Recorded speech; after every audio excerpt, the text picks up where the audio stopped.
Hi everyone, and welcome to Jane Talks Real. It's Murder Mystery Monday, where I'll be talking about and reviewing an episode of Poirot, Murder, She Wrote, Diagnosis Murder, or Jonathan Creek. Today I'm looking at Diagnosis Murder, Love is Murder, or as I like to call it, that time Steve got blinded by love.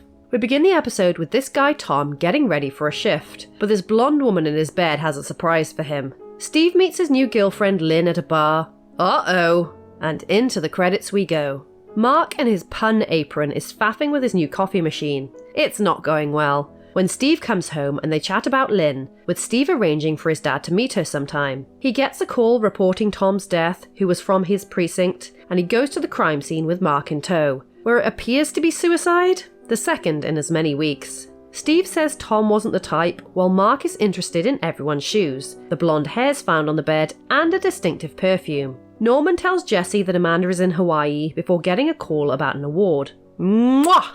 And Jesse wants the gossip on the cop that killed himself, but Mark doubts it was suicide, seeing as Tom took a shower first, and thinks there's a connection to another incident, a cop named Tony St. James. Lynn gets told off by discount Susan Sarandon for her piss-poor reporting job, before this dude, Frank Barons, walks up. Played by Jack Connolly, who's been in pretty much everything, but relevant to the channel, he was Kane, the werewolf hunter, in the Buffy episode Phases. He drinks his beer weirdly. Did you just stick your tongue in the bottle? And gives Lynn his address before Steve rescues her with a smooch, and they go back to his place where she strokes his gun. She admits that she moves a lot and feels trapped in one place, and their little makeout sesh is interrupted by Jesse, who has news about the autopsy report. But shoo! Lynn leaves, and Mark yells at Jesse for busting in on Steve's date, but he comes upstairs anyway to see what the fuss is about, and turns out that both victims didn't fire their guns, so there's no way they could have killed themselves. Lynn goes to Frank's house, so of course he winds up dead. We got a cop killer on our hands.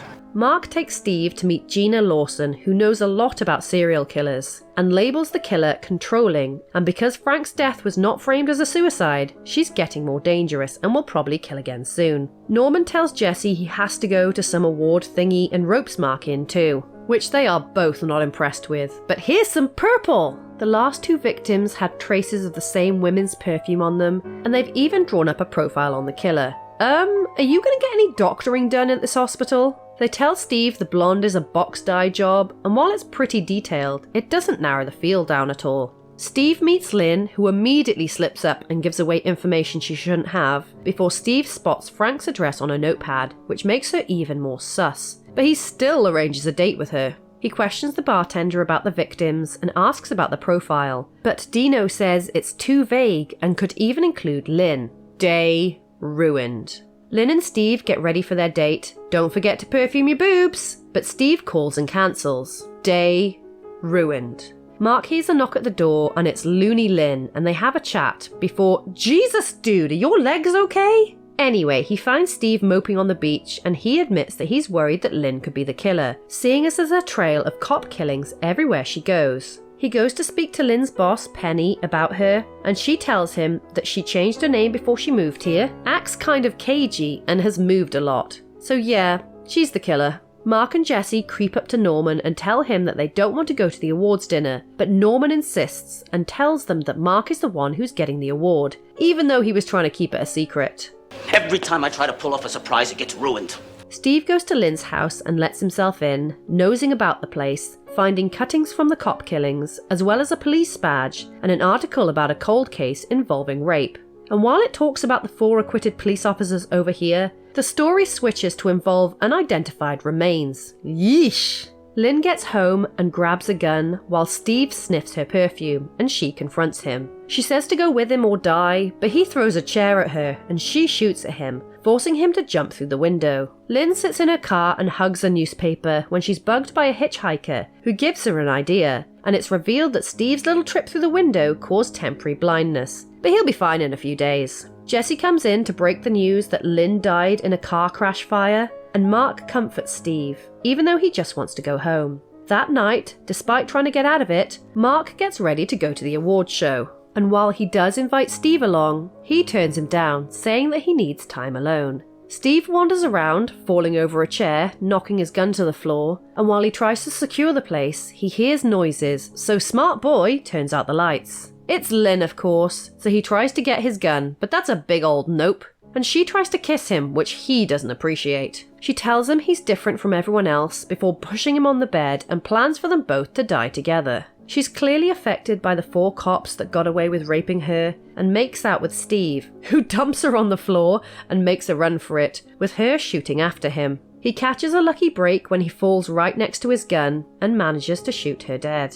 Steve's eyes are all better now and he feels bad for not being able to help Lynn, but then the pair have a nice father-son moment before Steve walks into the wall as a joke. This episode, above all others, is the one that stuck in my head the most when I was younger. It bucks the usual diagnosis murder trend of being a whodunit, and instead is a how catch 'em episode, most frequently seen in Columbo, where the killer's identity is revealed at the start, and we follow the story of how they're inevitably caught. I think that's why this episode unnerved me as a child. We knew it was Lynn all along, and yet she was getting close to Steve, who is a big, adorable, cuddly teddy bear who needs to be protected at all costs. And he has a terrible track record when it comes to dating. Also, the thought of losing my sight terrifies me, so having blindness be a plot point made the end confrontation even more eerie. The problem with this episode's structure, however, is that we don't get a motive until 12 minutes before the end. But knowing the killer's identity from the start prevents you from feeling sorry for her or sympathizing with her in any way. What happened to her is awful and clearly affected her, but by the time we find that out, I've already been chanting at the TV, "Shoot her in the face!" for the past 20 minutes. As this is a season 3 episode, there's been a shift in cast and we get Jesse, who I much prefer to season 1 and 2's Jack. But sadly, we also lose Dolores, who I absolutely loved, which is a great shame.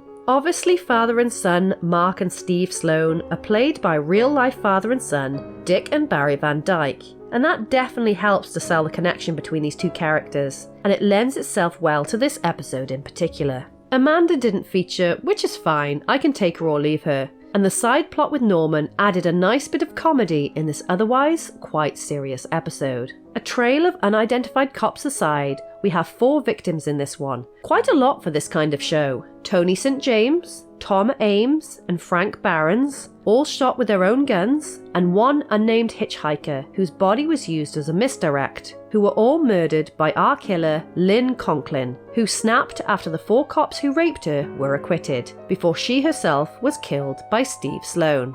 So there you have it. That was Love is Murder. Let me know your thoughts in the comments below, or come say hi on social media. If you enjoyed this video, then please hit that like button, it really does mean a lot. Or consider subscribing if you want more videos like this one. Alternatively, feel free to check out my other YouTube channel, Jane Plays Games Badly. Thank you so much for watching, I'll speak to you soon, and keep an eye out for clues.